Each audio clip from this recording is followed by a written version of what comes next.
Hello and welcome to scrapbookingstation.com. In this video we're looking at my June 2014 Christmas card club design.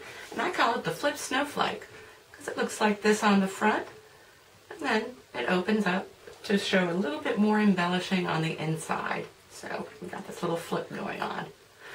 I'm going to put the camera over my shoulder, talk to the people about the products and materials to create the card from scratch, and then about 4 minutes in we get started on the assembly process for those folks that have purchased from Etsy. And of course, with every Christmas club kit, get to make 2 coordinating gift tags as well. So let's get started. If you're creating this card from scratch, what you're going to need are your Festive Flurry framelits. So that's the first thing. And then your Festive Flurry stamps. And that's kind of essential. After that, you decide on a pattern paper. And I'm using the Winter Frost because this is a specialty paper.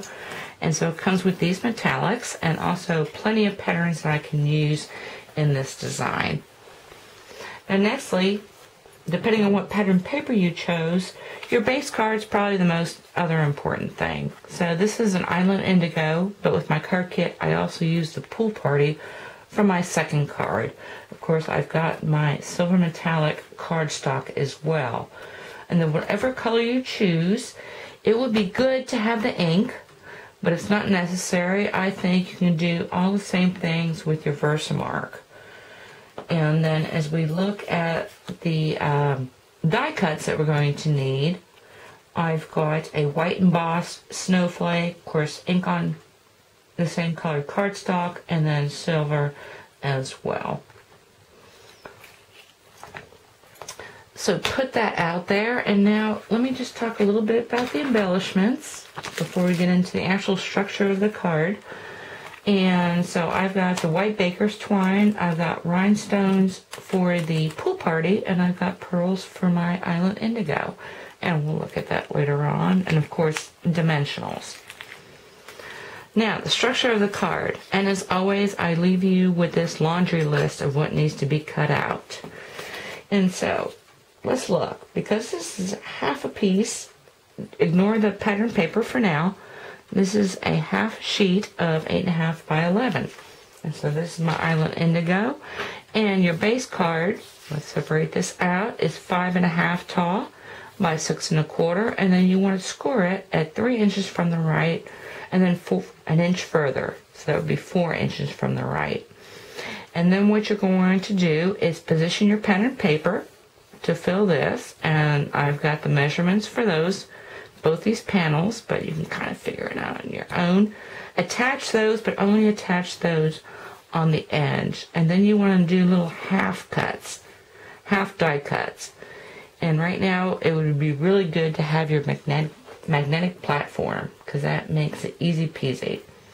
But I mark how far from the top, and I've got that measurement as well. In this case it's 3/4 inches. And the only thing is both halves need to be totally in line with each other, or as close as you can get. And like I said, the magnetic platform makes that really easy. Now your leftover piece that you got from your 8.5 by 11, I just randomly stamped. And again, I used the Island Indigo ink, but I think Versamark would work as well for this also. Then the last thing you do is you're going to take a spine, and you're going to put that on there as well.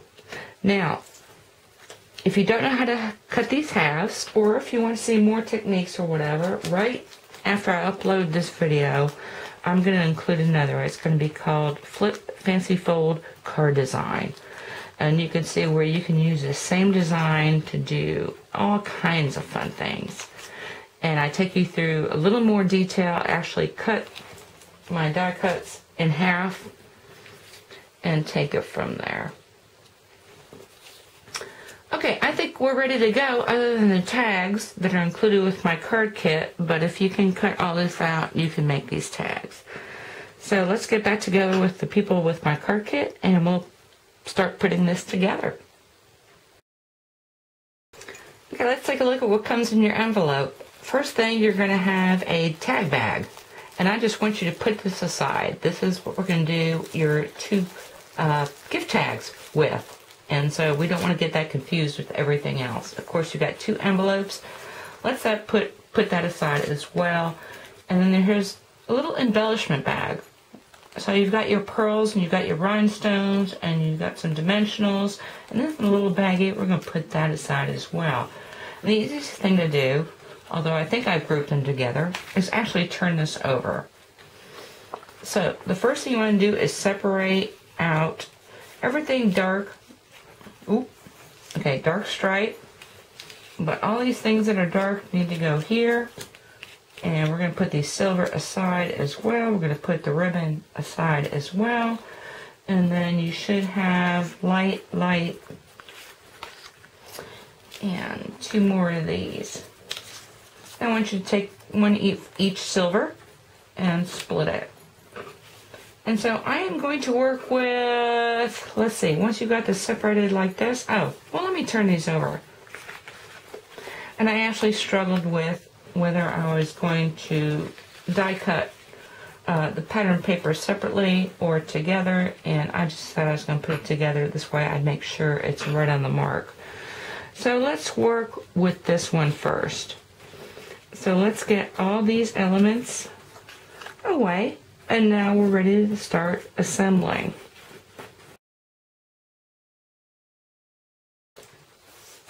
So you card kit people, again, I'm working with the lighter one first. So I've got all these elements, and I neglected to mention, the other thing that I'm including with this card kit is, let me find the right pieces.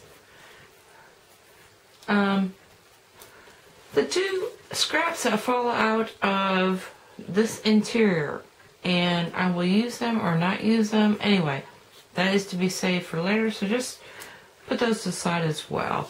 So the first thing we want to do is crease the card. And the way this is going to work is we're going to, actually the first thing we want to do is these newlets that are sticking up. If you want to take some of your Tombow glue and stick those under there, that would not be bad. But, okay, we'll just keep going. I will do that later. So you've got this that's going to pop up, and actually your first snowflake needs to come forward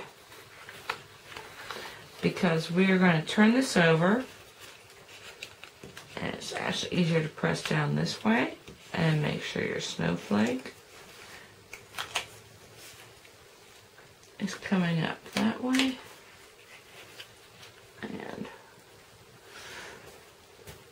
And then you want to give it a good crease. Like I said, if you want to get up under there and glue those, that would be good. So now, the second crease is going to come, you want to release this. And we want to fold this up. So make sure all that is released. And you want to go back on this score line. It wants to pick up, but you can force it down.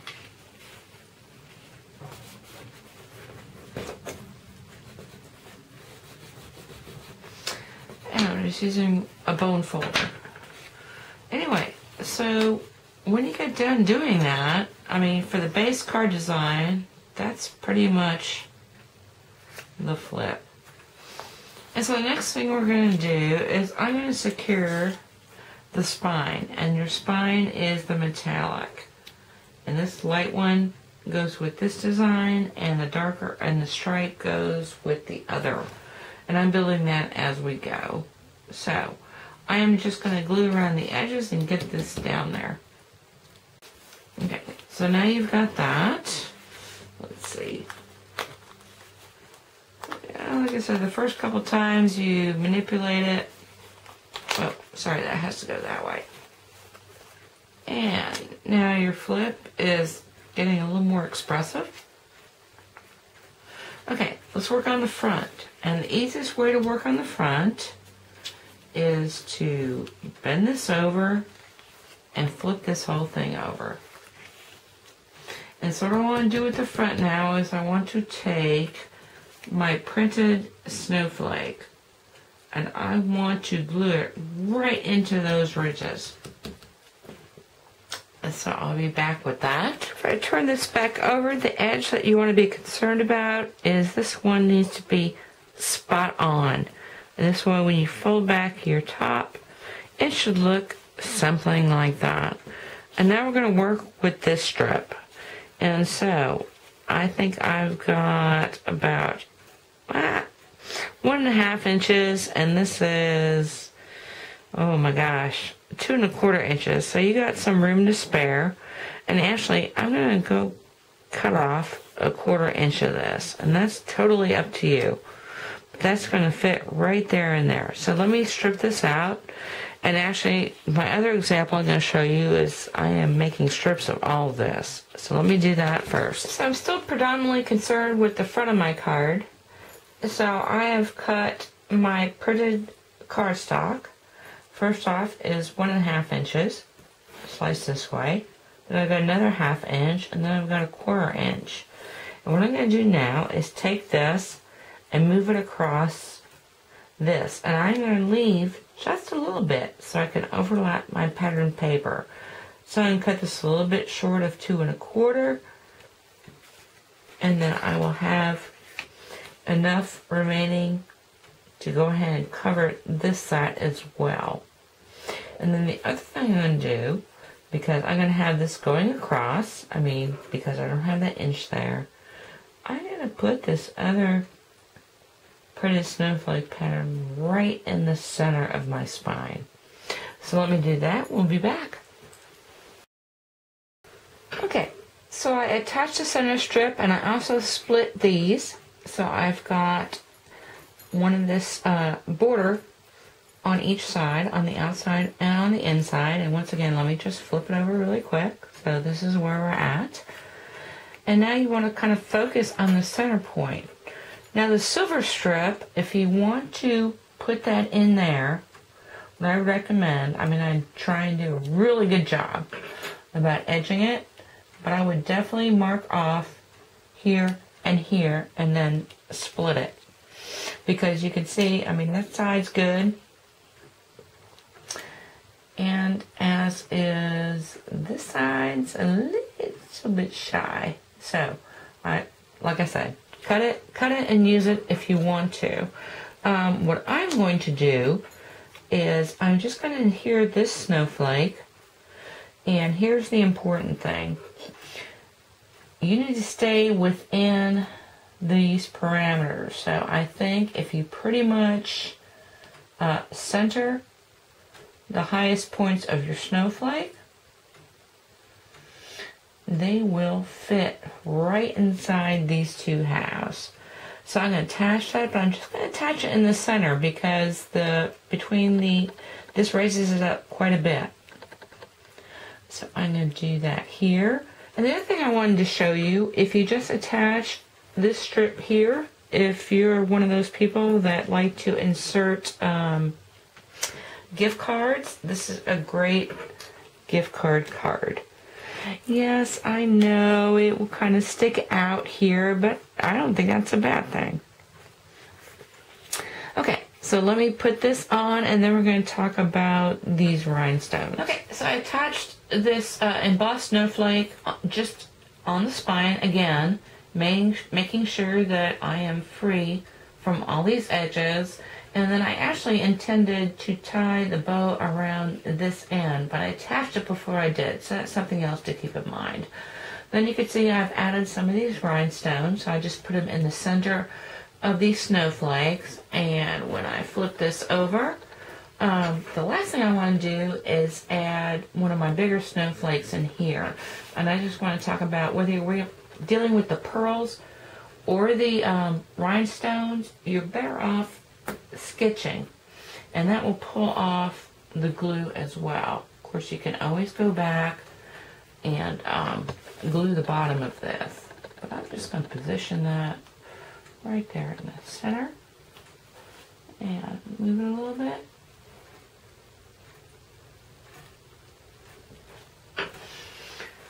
Okay, and the only other thing that I've added, well, first off, I've got another rhinestone somewhere because I give you 4. Oh, it's attached to me.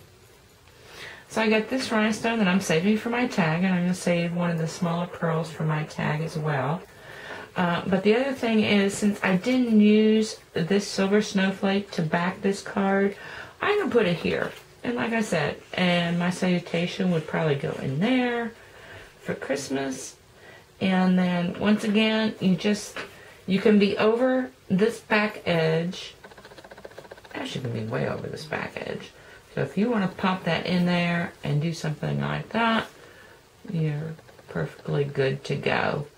So what do I have left? Well, I've got all these little half niblets that I've sent you. I've got a silver card and also another one of these silver snowflakes.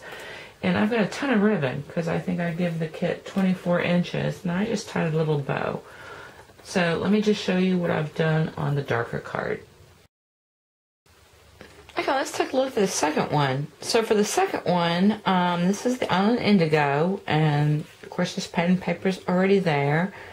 And I've got the pearls going on here, and since I really didn't want to scatter them, I just put 3 over on this side. So let's flip it, because the flip is always fun. And then I talked about those niblets. So I've used these niblets everywhere. So I've got 1, 2, 3, 4 halves. And these are double-sided. So you can flip them over however you want to and stick them there.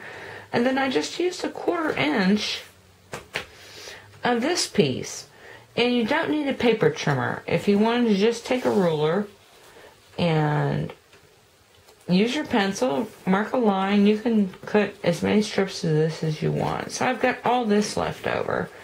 And this is what I was talking about last time. I put my little bow really just tied on to the edge of my snowflake there. Okay, lastly, we're going to look at the gift tags that coordinate. And you get enough for 2 tags, a white and then a scored silver, and then the center. And all you need to do to put this together is put a little glue on top of this score line, because this gets bent back like that, and that's how your gift tag is going to open. So you just want to attach that right at the tip. And that's just right on top of each other. And then the last thing is your centerpiece. Now, you know me, I hate to leave anything behind.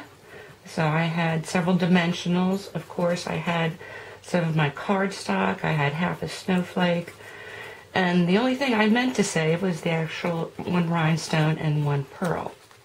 So when I got done, and twine, these are the 2 I made. And they are just, like I said, I cut out some of these images from my cardstock. I had one little center embellishment that I could cut out of half of a snowflake, and then of course I had some of this twine left over, and in the one case I just punched a hole through here, and then it works like this for your gift tag, and then this guy this way. So that's pretty much all I had, unless the other thing I wanted to mention, if y'all are interested in tags, this is Paper Ribbons and Layers. It's called Gift Tags, Paper Ribbons and Layers. And so if you make these ahead of time, that'll really make your presents pop when Christmas rolls along. So let me stick these into my Christmas card club kit along with my teddy bears. Actually, what I'm going to do first is I'm going to stick this under a very heavy book, and so it remains flat, and then they go into the box. Anyway, I hope you took something away with you you can use in your own card making, and I hope you give this design a try because it's really versatile. And I'm going to leave you with some photographs of the finished pieces.